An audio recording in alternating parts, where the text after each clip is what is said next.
مگه میکاپ آرتیستایی که غلیظ کار میکنن کار لایت هم بلدن؟ بله که بلدن. اومدم با یه پست متفاوت، رفتم سر پروژه‌ای، گفتن که خب مدلمون اوکراینی بود و کاملا بور و سفید بود، چشماشون هم که ملاحظه میکنید رنگ آبی بود و به همون گفتن که میکاپ مدل باید خیلی خیلی نچرال باشه، بدون موژه و بدون هیچی.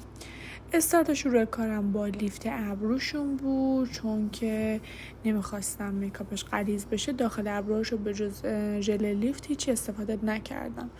بعد اومدم یه تونه رنگ سفید متناسب با گردنش کرم پودرشو انتخاب کردم، پخشش کردم و بعد کانسیلرمو زدم.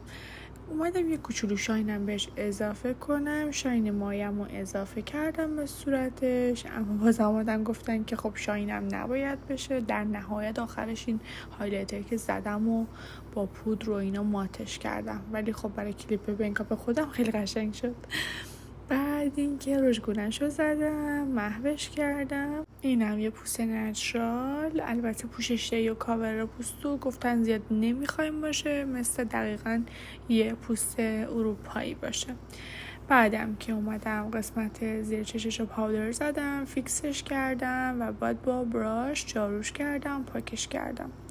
این میکاپ کلا باورتون میشه 10 دقیقه یه رو به تموم شد. خیلی ساده بود. بعد اومدم برای سایه چشمشم یه کوچولو با خود سایه از پالت تو فیس استفاده کردم با یه قلم سرتخ، یه کوچولو سایه زدم به سبک خط چشم که فقط چشمشو کشیده کنم. بعدم یه کوچولو از کانتور خشک آناستازیا، چون یه حالت کانتور داره، پاشه پلکشو فقط گیریم کردم و یه کوچولو فید کردم. در نهایتم از یه ریمل استفاده کردم، فقط موجهاشو ریمل زدم. اصل مطلبی که میخوام در انتهای کار بهتون بگم، رژ لب مدلیه که الان میخوایم کار کنیم. این مدل رژ لب خیلی ترند شده که بهش میگیم رژ لب کره‌ای. میایم یه رژ لب حالا هر رنگی دوست داریم رو انتخاب میکنیم، تون کالباسی، و بعد فیدش میکنیم.